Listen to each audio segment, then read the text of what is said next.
C'est génial quand même cette chanson. Il y a 6 ans, il y a un groupe d'inconnus qui m'a envoyé une composition comme ça en disant tiens, on a composé ça, un petit medley comme ça, utilise-le si ça t'intéresse. Ça fait 6 ans que je ne m'en lasse pas et que je continue à l'utiliser partout et que c'est toujours le générique du Pourquoi j'ai raison de Vetor. C'est quand même ouf. Bonjour, bonjour à tous, bonjour à toutes, bienvenue dans ces vidéos de nouvelle année. Je vous souhaite donc une bonne année 2019, un petit peu en retard, cela dit, comme d'habitude, les tops, les flops, les rattrapages, etc. ça met toujours un petit peu de temps à sortir parce qu'il y a toujours beaucoup de boulot. Cette année, un petit changement, on va commencer immédiatement par les tops, parce que les flops, ça a été ultra laborieux de les faire, et honnêtement, j'ai du mal à être vraiment contre ces films à 200%. Il y en a quelques-uns qui sont vraiment, que je trouve vraiment mauvais, mais il y en a beaucoup que j'ai mis parce qu'ils m'ont énervé en fait, plus que parce qu'ils sont mauvais. Mais comme d'habitude, petit disclaimer, ces films ne sont pas ce que je considère être les meilleurs films de l'année par classement. Ce sont les films que j'ai préférés dans l'année. Ce qui n'a rien à voir avec la qualité. Je vous fais toujours ce mélange tous les ans, mais les goûts et les couleurs, ça ne se discute pas. Le beau et le bon, c'est pas la même chose.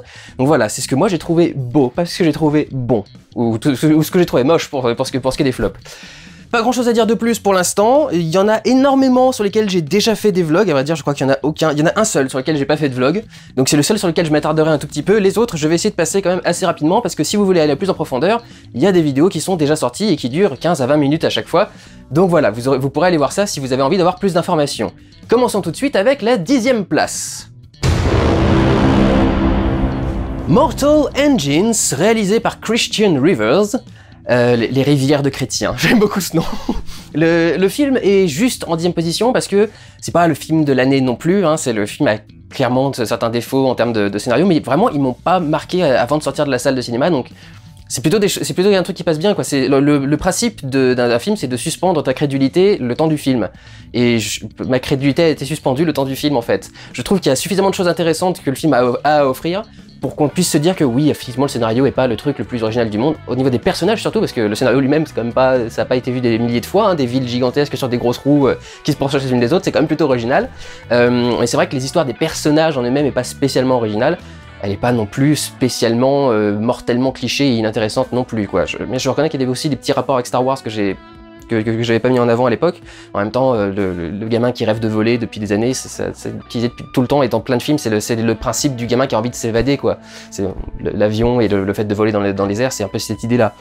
Mais bref, je trouve que l'univers est extrêmement riche en termes d'histoire et en termes de design et en termes de création d'objets, d'environnement, de lieux, etc., etc. De décors également, il y a des choses très intéressantes qui sont faites, et ce travail du gigantisme est extrêmement bien rendu. Alors même s'il n'y a pas tous les plans de caméra qui permettent en principe de faire un truc gigantesque, le film étant lui-même gigantesque, a travaillé une certaine notion de gigantisme, et ça rend du coup extrêmement bien, et ça se voit dans chaque plan, en particulier quand ils sont dans tous les rouages des machines et des trucs dans ce genre là, mais je trouve qu'on sent vraiment le côté énorme de tout ce qui se passe. Et effectivement, c'est pas spécialement un film à scénario, c'est plutôt un film concept et à fort potentiel de suite. Là, le principe c'était de présenter l'univers, et maintenant que l'univers est présenté, on peut du coup créer d'autres choses dans cet univers-là. Moi, j'aimerais bien voir d'autres films dans cet univers-là, mais ce sera à voir. En tout cas, voilà, c'est un de mes films préférés de l'année, mais assez bas dans le classement, parce qu'effectivement, c'est pas non plus l'énorme choc que je m'attendais à recevoir quand j'ai vu les premières bandes annonces au début, quoi. Suivant, numéro 9. Moi, Tonya, ou I, Tonya, réalisé par Craig Gillespie, l'adaptation de la vie de la patineuse Tonya Harding, qui s'est vue refuser les Jeux Olympiques à cause d'une affaire particulièrement bordélique et étrange, organisée entre son mari, son copain, etc. Enfin, des trucs très très particuliers. Ce que j'ai beaucoup aimé dans ce film, c'est le côté narrateur non fiable. Le fait que chacun présente l'histoire telle qu'il la voit, ce qui est transcrit par le fait que chacun est interviewé et montré à l'écran interviewé avant que sa version de l'histoire soit racontée, et par le fait que les différentes histoires ne collent pas forcément entre elles, que les différentes versions de l'histoire ne collent pas entre elles, et que du coup on soit un peu, nous, spectateurs, chargés de réconcilier la vérité parmi les différentes versions qu'on nous donne. Ou en tout cas, chargés de remettre en doute la vérité qu'on nous donne, étant donné les autres choses qu'on va nous donner dans le film. Donc je trouve que c'était extrêmement intéressant en termes de mise en scène. Ça donnait un montage qui était extrêmement intéressant, extrêmement dynamique, et qui vraiment le récit passe par le montage à 100%. Pour beaucoup de films, le récit passe par ce qui est raconté par les personnages et par la scène qu'on est en train de voir. Là, c'est vraiment le montage et comment est-ce qu'on ordonne les scènes qui va donner son sens au film. Donc je trouve que c'est vraiment intéressant. Les performances de Margot Robbie et Allison Janney sont excellentes. Je les ai adorées toutes les deux dans leur rôle. Margot Robbie en Tonya Harding et Allison Janney en mère acariâtre qui, si elle le pouvait, écraserait les clubs sur sa fille directement. Enfin, j'ai trouvé qu'elles étaient excellentes chacune dans leur rôle et que le film était vachement intéressant à regarder. Et voilà, c'était un de mes films préférés cette année. Suivant, numéro 8. Hérédité ou Hereditary en version originale, réalisé par Ari Aster. Film d'horreur épouvante, un petit peu à l'ancienne, et c'est ce que j'ai beaucoup aimé, c'est que c'est pas un film qui fonctionne comme les films modernes et qui sont beaucoup sur ce qui te saute à la gueule ou sur l'action, le fait d'être poursuivi par quelque chose.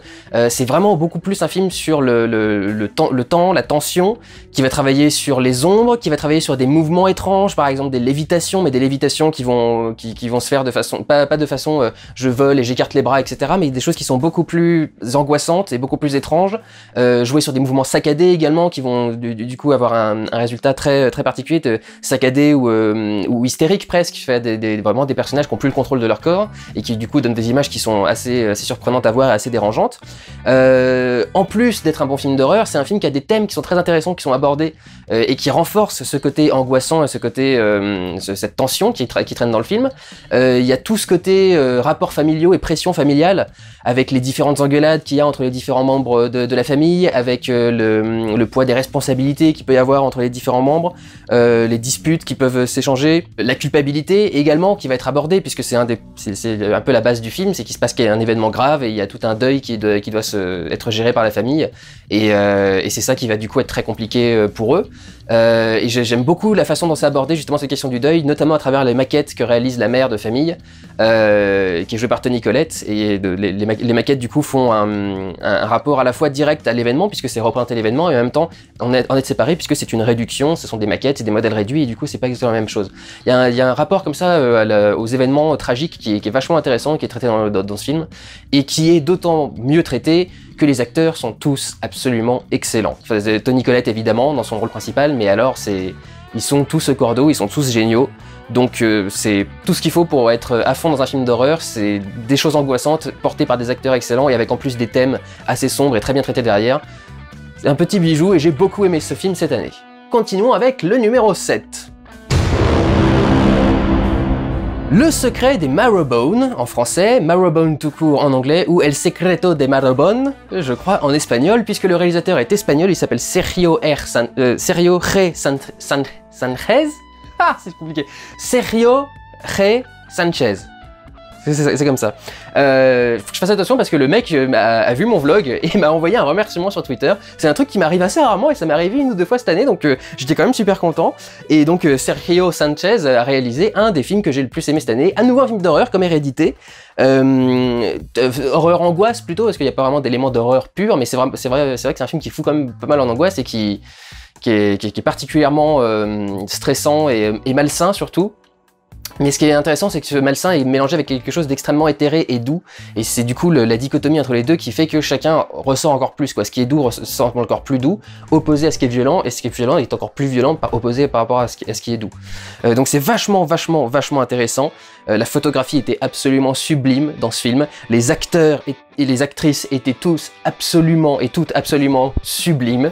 Vraiment éclairé d'une façon extrêmement belle avec ses lumières naturelles très douces, enfin c'est magnifique. C'est une histoire à la beauté et à la noirceur sublime. Et j'ai reçu, j'avais fait un jeu, et j'ai reçu des remerciements du Twitter de la part du réalisateur qui étaient sublimes aussi. Le truc qui m'a vraiment surpris et fait plaisir en fait en revoyant le film, parce que je me le suis racheté, hein, il est dans ma collection, ça y est déjà. Donc le truc qui m'a vraiment surpris, c'est à quel point le film te vend en fait ces retournements de fin. Sans que tu t'en rendes compte, tellement le retournement de fin est particulier et tellement tu vois pas venir. C'est vraiment ce style de cinéma espagnol où le scénario est vraiment prenant, où il y a des super bonnes idées et où tu attends jusqu'à la fin de savoir quel va être le retournement. C'est assez proche de l'Orphelinat pour ceux qui voudraient savoir. D'ailleurs, je crois qu'il avait quelque chose à faire avec l'Orphelinat. Je crois qu'il l'a réalisé, hein, Sergio Sanchez, l'Orphelinat. Je vais vérifier ça tout de suite. Non, mais il l'a écrit. Je savais qu'il avait un rapport avec le truc, je savais qu'il l'avait écrit. Voilà, pour ce qui est du secret des Marrowbone, passons maintenant au numéro 6. Paranoia en français, Unsane en version originale, réalisé par Steven Soderbergh. Je suis quelqu'un d'extrêmement paranoïaque à la base, et ce film a appuyé sur toutes les ficelles qu'il faut pour faire ressortir ma paranoïa.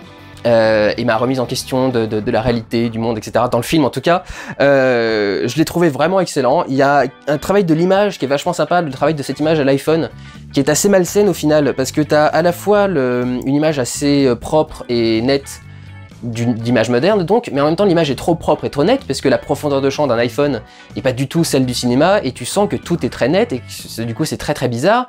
Les couleurs sont assez étranges, le contraste est beaucoup trop prononcé à certains moments, donc les lumières deviennent trop cramées, etc. Donc ça fait quelque chose d'assez particulier quand même, qui donne à l'image quelque chose d'assez malsain et d'assez dérangeant, qui transmet justement ce sentiment d'être observé et d'être regardé par quelqu'un. Pareil, l'appareil va souvent filmer en plongée, comme si c'était le mec qui était avec son appareil photo en train de filmer en plongée les personnages en train de parler.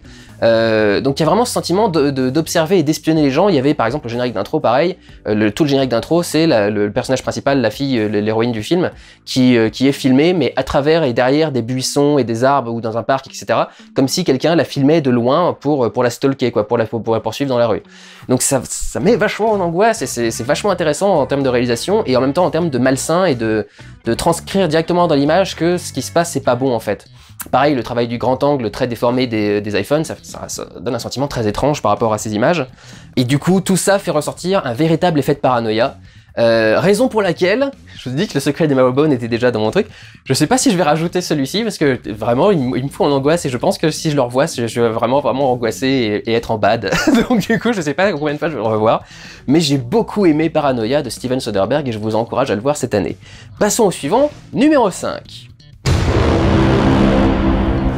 Le numéro 5 est un film français qui essaye de copier les Américains avec un réalisateur québécois. Le film s'appelle Dans la brume et est réalisé par Daniel Roby.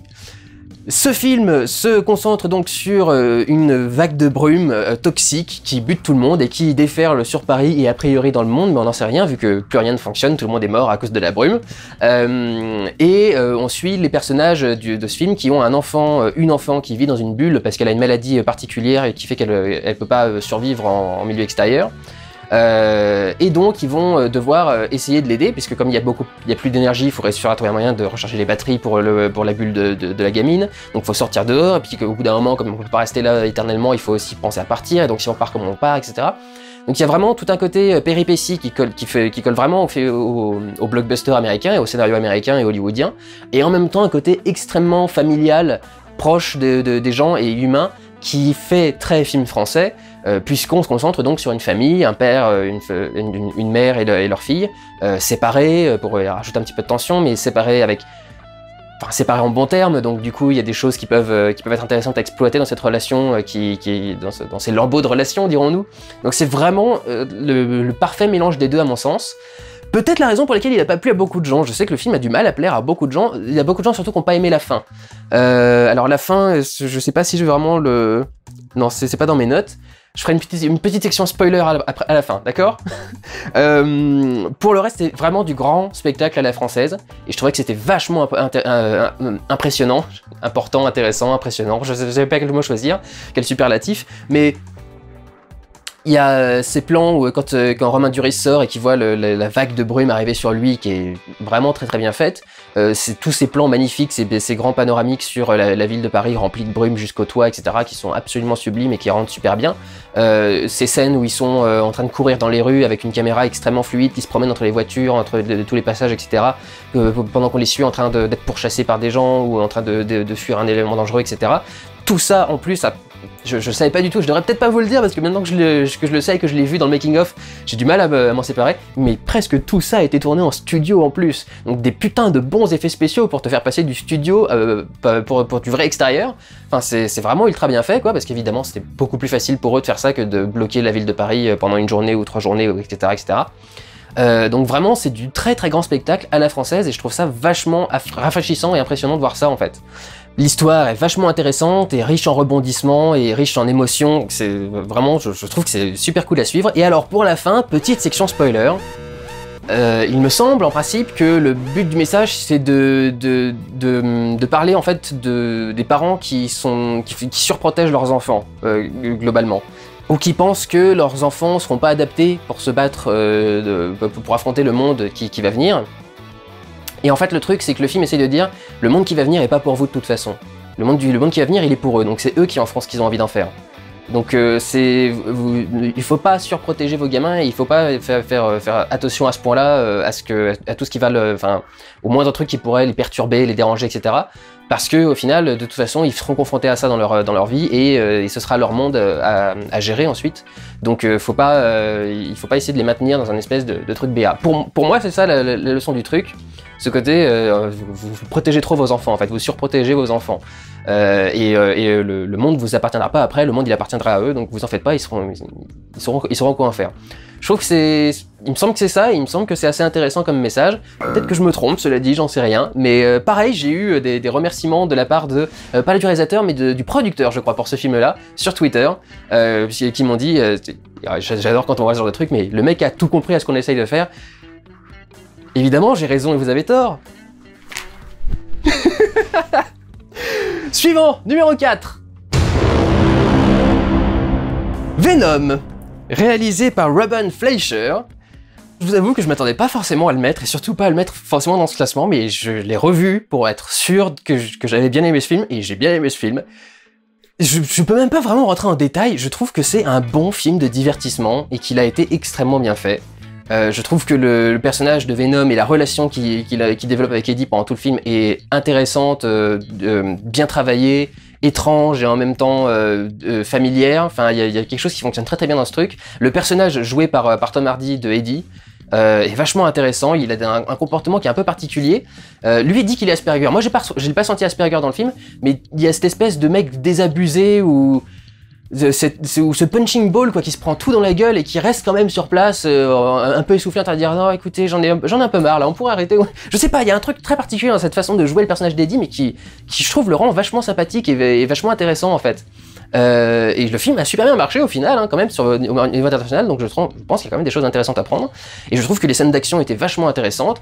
La plupart des gens qui vont avoir des reproches par rapport à Spider-Man, au fait que Spider-Man est absent, ou au fait qu'il y a des choses dans Venom qui ressemblent à Spider-Man, alors que Spider-Man n'est pas là. Pour ce qui est par exemple des yeux, enfin, tous les symbiotes ont ce même style d'yeux, et ils n'ont pas tous forcément eu une fusion avec Spider-Man à un moment ou à un autre. Donc c'est pas comme si les yeux de Venom c'était les yeux de Spider-Man. Je dis ça parce que j'ai un de mes potes qui m'a parlé des yeux de Venom il y a pas longtemps. Le fait qu'il balance des tentacules ou des machins genre là, enfin c'est, je sais pas, un truc visqueux qui balance des tentacules, ça me paraît pas très étonnant comme truc. Oui, peut-être que dans le comics de base, le fait qu'il balance des trucs des tentacules et des machins, ça venait des toiles d'araignée que balance Spider-Man. Mais enfin, ça me paraît pas incohérent de base que ce truc tout gluant et tout machin puisse envoyer des trucs pour coller au mur ou fasse des tentacules et des machins genre là. Ça me paraît logique et collé avec l'ensemble. Donc du coup, je trouve que voilà, les reproches faits au film sont principalement des reproches faits par rapport à Spider-Man. Est-ce que c'est dommage qu'il n'y ait pas plus de sang que ça ? Pour moi, non, encore une fois, j'en avais déjà parlé, mais c'est pas un film qui demande forcément à avoir du sang, c'est pas un film qui a instauré avant d'avoir du sang, et les comics de Venom sont pas spécialement gore. Il y a des scènes, par moments précis, qui peuvent être un peu sanglantes et gore, mais pas tant que ça, quoi. Et au final, d'ailleurs, il y a même un truc, je pensais qu'il y a beaucoup de gens qui s'étaient moqués du film en disant ouais, c'est pas Venom, il bouffe pas du chocolat. Et alors en fait, du coup, j'ai appris des trucs entre-temps. Venom, à la base, bouffe des cerveaux, il bouffe pas des corps humains entiers, il bouffe des cerveaux uniquement. Et le truc, c'est qu'il bouffe des cerveaux parce qu'il y a une substance particulière qui est dans le cerveau, et cette substance, pour une raison ou pour une autre, scénario de comics, hein, se retrouve dans le chocolat. Donc en fait, c'est tout à fait logique que Venom demande du chocolat, parce qu'en fait, c'est son substitut à cerveau, en fait. Quand il peut pas bouffer du cerveau, il bouffe du chocolat. Et tous les connards qui sont venus en disant « Bah, Venom, il bouffe pas du chocolat », et bah, vous ne connaissez rien à Venom, et vous avez dit que des conneries juste pour avoir le plaisir de gueuler. Et en fait, non, Venom, c'est pas ce que vous pensez que c'est. Donc voilà, et je trouve que ce film est vraiment très bien foutu, et que si on doit adapter Venom au cinéma, c'est vraiment ça qu'on doit avoir comme résultat final, quoi. Je trouvais que l'esthétique généralement était vachement intéressante, encore une fois j'en avais parlé, l'esthétique comics, mélange de fond noir et de couleurs très pétantes à l'intérieur de ce noir par exemple. Les scènes d'action étaient vachement intéressantes et bien mises en scène. Donc voilà, moi personnellement Venom j'ai beaucoup apprécié et je vois pas de raison de gueuler à ce point. Passons donc au suivant de ce classement, le numéro 3. Black Klansman, réalisé par Spike Lee, qui d'ailleurs m'a poussé à refaire une partie de la filmographie de Spike Lee. Alors juste en petit aparté, Évidemment, celui que j'ai le moins aimé dans ce truc-là, c'est celui que tout le monde me dit de regarder, c'était la 25e heure. Mais je me suis revu Girl 6, que j'avais dit avoir beaucoup aimé à l'époque où je l'avais vu, et j'ai à nouveau beaucoup aimé Girl 6. J'ai vu son Malcolm X qui m'a mis sur le cul, en particulier pour la scène de toute fin, parce que c'est une telle émotion, quoi, un tel brisage de quatrième mur, ce choix du plan final de Malcolm X. Pour ceux qui l'ont vu, hein, le Malcolm X de Spike Lee, vous savez tout de suite de quoi je parle. Avoir réussi à mettre ce mec dans cette scène à la fin de ce film, mais j'ai eu de la chair de poule pendant 3 heures après, une fois que le film était fini, quoi. C'était tellement beau et brillant comme truc. Je me suis refait Inside Man aussi, que j'ai encore beaucoup aimé. Pour le coup, c'est pas un film à message, c'est juste un film à action, mais c'est filmé avec le style de Spike Lee. Et c'est vrai que globalement, j'ai appris en fait, j'ai vraiment découvert la mise en scène de Spike Lee et sa façon de mettre en scène les choses. Et je trouve vraiment que c'est vachement intéressant. C'est un des réalisateurs avec vraiment une personnalité à la réalisation qui est vraiment transpire quoi de chacun de ses plans. Et je redis encore une fois cette idée qui est en fait le plan iconique de Spike Lee, ce plan avec les personnages qui flottent dans le décor, avec juste la caméra qui avance et le personnage qui reste fixe. Je trouve que c'est ultra intéressant en termes d'idées de mise en scène, et à l'heure actuelle, avec les mises en scène qui sont faites dans les films, c'est vachement intéressant qu'un mec comme ça arrive à s'en sortir avec ce genre de mise en scène dans un film mainstream et lambda, quoi. Pareil, comment est-ce qu'il filmait la foule pendant les conventions dans Black Klansman, c'était vachement intéressant aussi. Donc voilà, j'ai redécouvert Spike Lee, que j'avais en partie découvert à une époque, mais là vraiment je me suis replongé dans plusieurs de ses films. Et j'ai beaucoup aimé Black Klansman. L'histoire était vachement sympa et très cool, et extrêmement bien jouée en plus par les acteurs qui étaient tous excellents.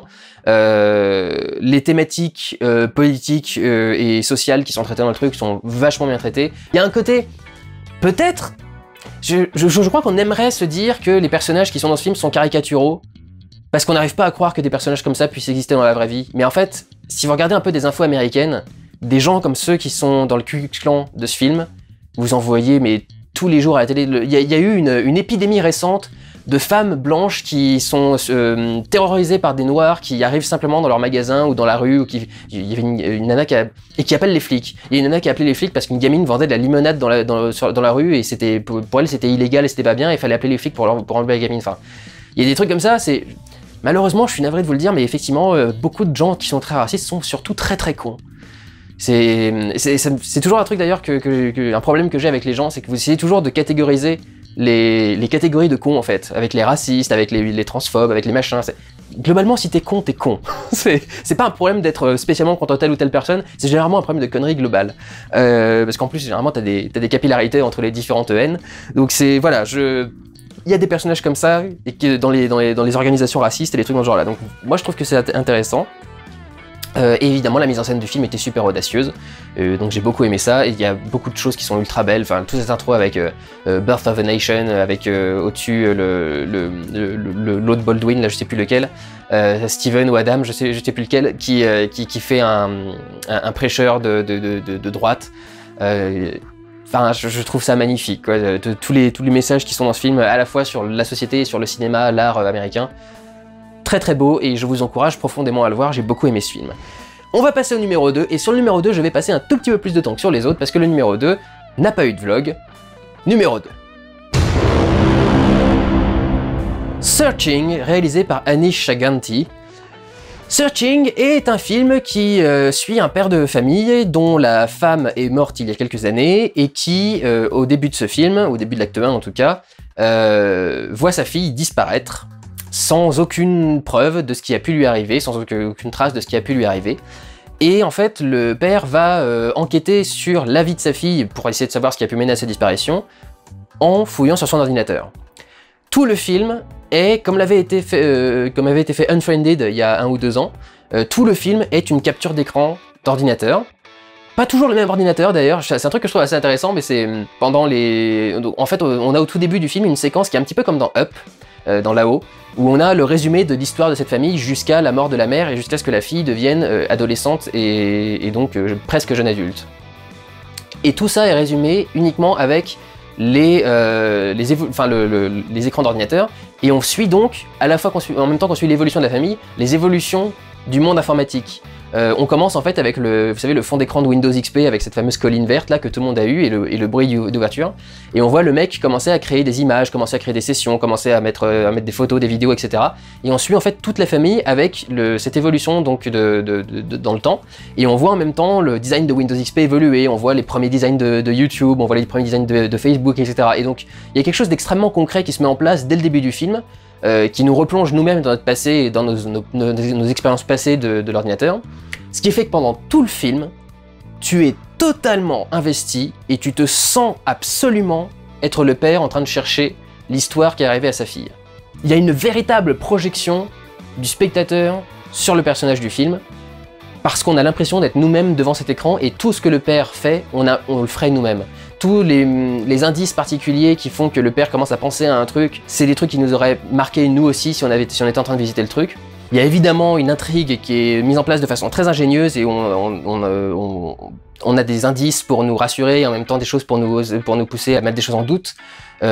Qui sont très bien mises en avant, notamment par la mise en scène. On va zoomer sur des détails pour attirer notre attention dessus et qu'on se dise tiens, pourquoi est-ce que ça c'est là, pourquoi est-ce que tel machin, etc. Ou au contraire, on va montrer le personnage faire un truc, telle recherche, ce qui va nous rassurer et en fait on va se dire, et en fait après on va nous dire ah bah non, cette recherche elle était pas bonne finalement. Et du coup tout ça est extrêmement intéressant et extrêmement bien fait. Fait aussi un discours sur la société, sur les masques qu'on porte, sur ce qu'on peut faire en mentant sur internet, sur les réactions des gens sur internet, toutes les réactions à la disparition où il y a les gens qui sont ultra respectueux, mais il y a aussi tous les connards qui vont aller essayer de faire des blagues sur Twitter ou sur Facebook ou sur machin. Il y a un de ses camarades de classe à un moment qui dit « Oh mais vous cherchez pas les gars, la fille qui manque elle est dans ma cave » ou un truc dans ce genre là. Donc évidemment le père il devient dingue quand il voit ça, mais évidemment qu'elle est pas dans sa cave, c'est juste un branleur qui avait envie de se faire mousser sur internet. Donc c'est extrêmement réaliste et donc humain en fait. Comme c'est très terre à terre et vachement pertinent par rapport au monde qui nous entoure, tu trouves ça forcément très humain et t'es forcément ultra investi. Et en plus, il y a de l'humour régulièrement dans le film qui est assez intéressant. La meilleure blague de tout le film, c'est quand même de voir John Cho, donc Harold et Kumar, qui est scandalisé d'apprendre que sa fille fume de la weed. John Cho quoi, c'est un des acteurs hollywoodiens dont on sait qu'il fume de la weed tout le temps et donc tu le vois en père de famille en train de faire quoi, t'as fait fumer de la weed à ma fille, mais espèce de connard et tout, et tu te fais John quand même, tu sais très bien que t'en fumes tout le temps. Donc du coup c'est assez rigolo. Donc je trouve que c'est un film qui est vraiment monstrueux et pendant un bon moment j'ai failli le mettre en premier en fait de mon classement.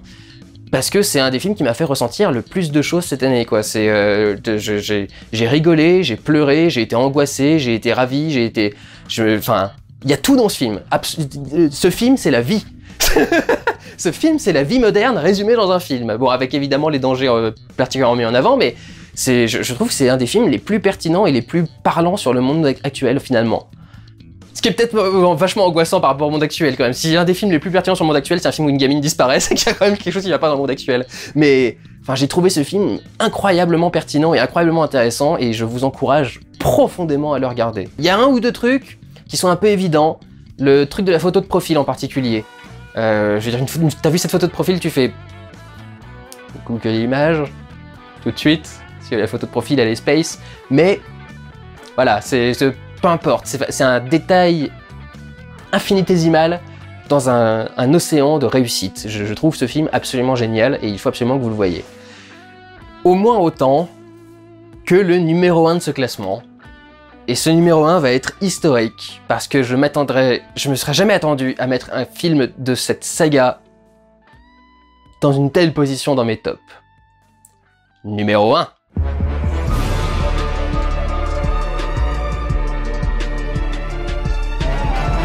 Et ouais, Black Panther, réalisé par Ryan Coogler. Un film Marvel, est mon film préféré de l'année. Et c'est vraiment exactement pour ça que j'ai été aussi joyeux et en extase dans mon vlog. C'est me dire putain de merde, pour une fois Marvel a fait un putain de bon film, ils ont poussé les limites, ils sont revenus à une qualité de film que j'avais connue que dans la phase 1. Tout le reste c'est vraiment du remplissage et du comics et des trucs qui sont juste là pour occuper. Mais vraiment Black Panther c'est un des rares films Marvel qui avait quelque chose à dire et qui l'a bien dit quoi. C'est shakespearien comme histoire, moi qui adore Thor, qui avait aussi un côté extrêmement shakespearien.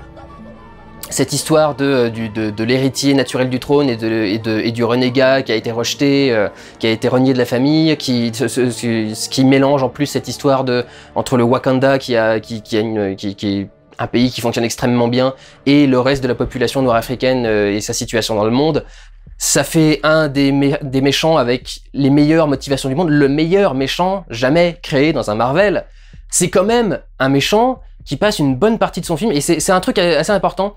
Un méchant qui pleure dans un film, souvent il va avoir quelque chose de beaucoup plus intéressant à apporter que juste être le méchant. Et Killmonger, c'est vraiment un mec il a des scènes où les scènes où il est avec son père en particulier par exemple, mais il y a des scènes qui sont d'une intensité absolument folle dans ce film, et c'est rare qu'on ait ça dans un blockbuster, surtout Marvel quoi, qui est généralement là pour te divertir et être rigolo et pas beaucoup plus. Même son discours en général, je veux dire, il y a un personnage dans un film Marvel qui est mort en disant « Je veux que vous me jetiez dans l'océan comme mes ancêtres esclaves qui considéraient que la mort était meilleure que l'emprisonnement. » Enfin, tu regardes ce film, tu fais « Quoi? Pardon? Excusez-moi? C'est un film Marvel qui vient de dire un truc comme ça aussi profond sur l'esclavagisme et sur la traite... Pardon? C'est un film Marvel qui a fait ça. Enfin, c'est incroyable qu'un film Marvel ait réussi à tenir un propos aussi pertinent et aussi ouf. Et ce qui me fait super plaisir, c'est que le film a super marché en plus, avec un propos ultra pertinent et ouf, quoi, avec 1,5 milliard de dollars de recettes de l'année, plus que Avengers Infinity War. Enfin, moi, je suis super content que ça soit passé comme ça, quoi. C'est le film intelligent qui a fait le plus d'entrées cette année. Ouais, je suis content, quoi. Ça fait plaisir. Et ce que je trouve dingue, c'est le nombre de personnes qui essayent de se la jouer snob et de te dire, ouais, je vois vraiment pas ce qu'il y a de si différent. C'est, ah bon, sérieux, vous voyez pas ce qu'il y a de si différent que ça? Alors, très bien, allez-y, citez-moi un autre film avec une ville afro-futuriste utopique. Allez-y, j'attends. On va rigoler. Citez-moi un autre film qui se passe comme ça, quoi. Citez-moi, enfin... J'avais jamais vu un environnement pareil dans un film. J'adore justement le mélange de cultures, de toutes les cultures africaines pour créer un monde afro-futuriste qui mélange du coup tout ça et leur permet de s'exprimer au maximum de la culture la plus tribale et ancienne africaine jusqu'à la pop culture de hood, quoi, de la banlieue, quoi, du quartier, enfin de toutes ces cultures afro-américaines qui s'est développée par rapport à la banlieue et au rap et à la pop et au hip-hop plutôt. Les costumes des guerrières qui sont absolument dingues et chacune avec le crâne à raser complètement, enfin c'est... je trouve ça... c'est Grace Jones, la top modèle qui avait les cheveux rasés comme ça à une époque, c'est ultra classe quoi, comme tenue de combat et comme guerrière elle-même. Le laboratoire et la façon qu'il a d'être décoré avec ces fresques un peu graffées sur cet escalier en colimaçon qui est gigantesque et qui va jusqu'en bas. Enfin, avec la musique aussi un peu qui est en train de passer. Tout ça est mélangé dans un même film et ça fait du coup un concentré d'Afrique dans un film blockbuster avec un scénario vachement intéressant et qui a un message politique profond. Enfin, je veux dire, c'est dingue de sortir un truc aussi cool, quoi. La musique de ce film est ouf. Enfin, le thème de Killmonger, écoutez ça, quoi. Est-ce que c'est pas le truc le plus smooth et le plus classe que vous ayez vu dans un film, quoi? J'adore les thèmes musicaux des combats en particulier, notamment quand il y a les espèces de nanas qui font ces espèces de tchoup tchoup tchoup tchoup. Ce truc-là, quoi, je trouve ça extrêmement classe et ça fait des scènes de baston qui sont extrêmement bien rythmées, extrêmement bien chorégraphiées, notamment parce que c'est lié à la musique. Les plans sont ouf, parce que c'est Ryan Coogler et qu'il a voulu réutiliser son système des plans séquences, et il fait beaucoup de plans séquences dans ses films, et il l'a appliqué à beaucoup de combats qui sont intéressants. Le combat dans le casino, par exemple, qui va vraiment du niveau du bas au niveau du haut, et qui saute, et qui machin, et qui a des mouvements de caméra qui sont dingues, et qui suivent l'action. Ce travail des lumières également, et les lumières colorées dans la ville, et les lumières qui sont utilisées dans le... Parce que Ryan Coogler a un truc avec les lumières, c'est en particulier les néons, les barres de lumière. Il fait toujours des mises en scène où il y a des points de fuite et des lignes de fuite partout. Vous allez dans le repère de M'Baku, qui contrôle les Jabari. Quand on arrive chez lui, il y a tout un tas de petites branches d'arbres qui sont suspendues par des ficelles et qui sont toutes parallèles, mais toutes à des hauteurs et des profondeurs différentes. Ça fait des points de fuite et des lignes de fuite qui sont monstrueusement classe. Tout le truc avec le train, par exemple, hein, le combat final se déroule pas sur la piste du train par hasard. C'est parce que sur la piste du train, il y a ce long chemin de lumière néon qui sont opposés les unes aux autres, parce que c'est les deux bords du truc. Et comme c'est la confrontation entre Killmonger et T'Challa, c'est pour ça qu'il y a deux lumières qui se confrontent et qui sont toutes les deux sur un bord du train, quoi. C'est symbolique, ce lieu de combat. C'est pas pour copier la menace fantôme comme l'ont dit certains, parce qu'on est sur une passerelle. Bravo, quoi, putain, il suffit qu'on soit sur une passerelle et c'est la menace fantôme. Et puis pour finir, comme c'est Ryan Coogler, c'est extrêmement bien écrit. Je trouve que l'agencement du scénario est genre absolument parfait. Les différents dialogues sont très naturels et en même temps très forts quand ils ont besoin d'être forts. Ils arrivent à être à la fois relax et en même temps très shakespearien. J'adore le moment où il arrive dans le labo et qu'elle lui fait « What are those ?» Et il lui fait « Tu n'aimes pas mes sandales royales ?» J'adore tout ce délire-là qui est très... très familier, quoi. C'est la frère et la sœur, littéralement. Et d'un autre côté, on peut avoir les discours de Killmonger ou les discours du conseil qui sont vraiment ouf, quoi. Et c'est un autre truc que j'aime bien, du coup, sur T'Challa, c'est le côté, à la fois, il est très noble et en même temps, il est très nonchalant. C'est un truc que j'aime beaucoup, c'est quand ils se font des répliques les uns entre les autres, il est toujours ou des espèces de petits trucs très calmes, quoi. Ouais, vas-y, relax un peu. Donc vraiment, j'ai absolument tout kiffé dans ce film. Je peux le revoir un paquet de fois, je dirais pas des milliers, mais je peux le revoir un paquet de fois et je suis toujours à fond dedans et à fond dans chacune des scènes. Il est en Blu-ray depuis un bon bout de temps, je me le vois en 3D en plus à chaque fois, et la 3D est vraiment excellente et rend super bien dans le film. La mise en scène est ouf, l'histoire est ouf, les personnages sont ouf, les acteurs sont ouf, la mise en scène, ça regorge de détails, ça regorge de textures, ça regorge d'environnement, de costumes, de tout. Enfin, il y a tout ce qu'il faut faire dans un film blockbuster a été fait dans ce film. Il n'y a pas que le fait de t'en mettre plein la gueule, il y a aussi le fait d'avoir une histoire pertinente et intéressante et qui peut avoir un thème, un message ou quelque chose de pertinent à dire. C'est un chef-d'œuvre, je trouve que c'est un chef-d'œuvre du cinéma hollywoodien. Et c'est le film que j'ai eu le plus de plaisir à voir cette année et que j'aurai le plus de plaisir à voir les années qui viennent. Et c'est un film Marvel, et vraiment je m'y attendais pas, quoi. Et finir avec un film Marvel en numéro 1. Voilà pour ce qui est de ces tops de l'année 2018. Je vous remercie de les avoir suivis et on va se retrouver dans quelques secondes a priori, puisque vous les attendez énormément, avec les flops de 2018 dans la prochaine vidéo. En attendant, prenez soin de vous, allez voir des films. Ciao!